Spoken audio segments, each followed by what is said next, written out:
નમસ્કાર અને સ્વાગત છે આજના આ વિશ્લેષણમાં. આજે આપણી પાસે બર્ટન માલ્કીલનું જે પ્રખ્યાત પુસ્તક છે a random walk down Wall Street એની એક સરસ સમીક્ષા છે. હા, અને આ પુસ્તક તો દાયકાઓથી રોકાણકારો માટે એક માર્ગદર્શક રહ્યું છે. બરાબર. તો આ સમીક્ષાના આધારે આપણે એ સમજવાની કોશિશ કરીશું કે આ પુસ્તકના કયા વિચારો આજે પણ એટલા જ મહત્વના છે. ચોક્કસ. ચાલો ત્યારે ઊંડાણમાં ઉતરીએ. સમીક્ષા જે મુખ્ય વાત પર ભાર મૂકે છે તે છે રેન્ડમ વોક થિયરી. હા, રેન્ડમ વોક. સરળ શબ્દોમાં કહીએ તો શેરબજારની ચાલ એ અણધારી છે, કોઈ નક્કી પેટર્ન નથી હોતી, જેમ કોઈ માણસ કારણ વગર આમ તેમ ચાલતો હોય એમ. બરાબર. એટલે જે કહે છે કે સતત બજારને હરાવવું, મતલબ કે દર વખતે માર્કેટ કરતાં વધુ કમાવવું, એ લગભગ અશક્ય જેવું છે. એટલે જ માલકીલ લાંબા ગાળાના રોકાણ પર ભાર મૂકે છે, ખરું ને? હા. અને પેલું વિવિધતાકરણ. હા, ડાયવર્સિફિકેશન. બધા ઈંડા એક બાસ્કેટમાં નહીં, રોકાણ ફેલાવી દેવાનું. જેથી જોખમ ઘટે. હા. અને પેલું ઓછી ફીવાળા ઇન્ડેક્સ ફંડ્સ. હા, અને ચક્રવૃદ્ધિ વ્યાજની તાકાત. એટલે વળતર પર વળતર. આ બધી એમની મુખ્ય ભલામણો છે સમીક્ષા મુજબ. અને આ રેન્ડમ વોકનો વિચાર, તમે કહ્યું એમ, પેલી કાર્યક્ષમ બજાર સિદ્ધાંત, એફિશિયન્ટ માર્કેટ હાઇપોથિસિસ, એટલે કે EMH. બરાબર, EMH એની સાથે જોડાયેલો છે. સમીક્ષામાં એનો ઉલ્લેખ છે. EMH શું કહે છે કે બજાર એટલું સ્માર્ટ છે કે જેવી કોઈ માહિતી બહાર આવે એ તરત જ શેરના ભાવમાં સમાઈ જાય છે. અચ્છા.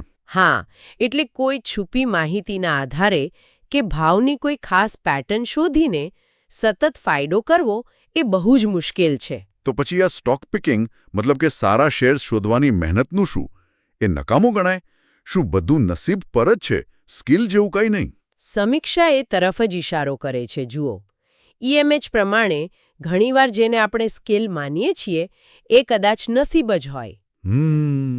એટલે જ માલકીલ કહે છે કે જે ફંડ મેનેજર સારા સ્ટોક શોધી અને બજારને હરાવવાની કોશિશ કરે છે એના કરતાં ઇન્ડેક્સ ફંડ સારા. કારણ કે ઇન્ડેક્સ ફંડ તો બસ આખા બજારની નકલ કરે છે અને ખર્ચ પણ ઓછો. અને વાત અહીં વધુ રસપ્રદ બને છે કારણ કે સમીક્ષા ખાલી સિદ્ધાંતોની વાત નથી કરતી, પણ આપણા મગજની, રોકાણકારના વર્તનની પણ વાત કરે છે. Behavioural finance. બિલકુલ. આપણી લાગણીઓ, ડર, લાલચ, ક્યારેક વધુ પડતો આત્મવિશ્વાસ, આ બધું આપણને ખોટા નિર્ણયો લેવડાવે છે. અને આપણે આપણું જ નુકસાન કરી બેસીએ છીએ. હા, અને આ કંઈ નવું નથી. સમીક્ષામાં જૂના દાખલા પણ છે. પેલો 17મી સદીનો ટ્યુલિપ મેનિયા નેધરલેન્ડ્સમાં. હા, સાંભળ્યું છે. ફૂલોના ભાવ આસમાને પહોંચી ગયેલા. અને પછી 2000નો .com બબલ. આ બતાવે છે કે કેવી રીતે લોકોનો અતાર્કિક ઉત્સાહ બજારમાં મોટી ઉથલપાથલ લાવી શકે. સાચી વાત છે.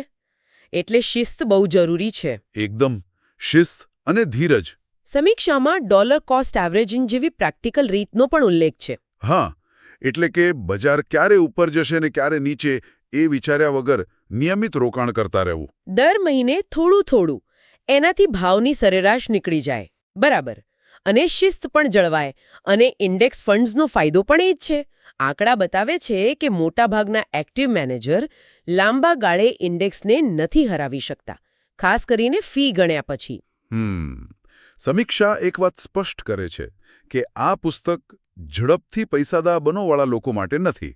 ના, બિલકુલ નહીં. આ તો એવા લોકો માટે છે જેઓ સમજી વિચારીને રિસર્ચના આધારે લાંબા ગાળા માટે રોકાણ કરવા માંગે છે, તર્ક સાથે. એટલે સમીક્ષાનો સાર એ જ છે કે આ પુસ્તક ખાલી પૈસા રોકવાની રીત નથી બતાવતું. ના, એનાથી વિશેષ છે. એક માનસિકતા બદલવાની વાત છે. રોકાણ પ્રત્યેનો અભિગમ. હા, કે અનુમાન કરતાં શિસ્ત વધુ જરૂરી છે. અને પેલી કહેવત છે ને, ધીમા પણ મક્કમ દોડનાર જ રેસ જીતે છે. બસ એવું જ કંઈક. તો આખી ચર્ચાનો નિષ્કર્ષ શું? સમીક્ષા પરથી એ જ લાગે છે કે માલખીલનો રસ્તો છે શિસ્ત રાખો, લાંબુ વિચારો, વૈવિધ્ય લાવો અને ખર્ચ ઓછો રાખો, કારણ કે બજાર મોટેભાગે અણધાર્યું છે. બરાબર. એને હરાવવાને બદલે એની સાથે ચાલો. એકદમ. પણ અહીં એક વિચાર જરૂર આવે છે.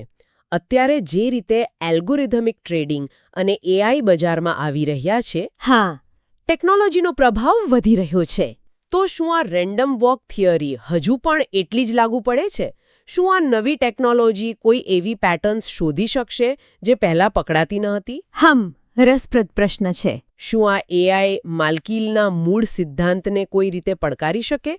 આ એવો સવાલ છે જેના પર કદાચ ભવિષ્યમાં વધુ વિચાર અને સંશોધન થશે. ચોક્કસપણે. આ વિચાર સાથે જ આપણે આજની ચર્ચા અહીં સમાપ્ત કરીએ છીએ. આશા છે કે આ વિશ્લેષણ ઉપયોગી રહ્યું હશે.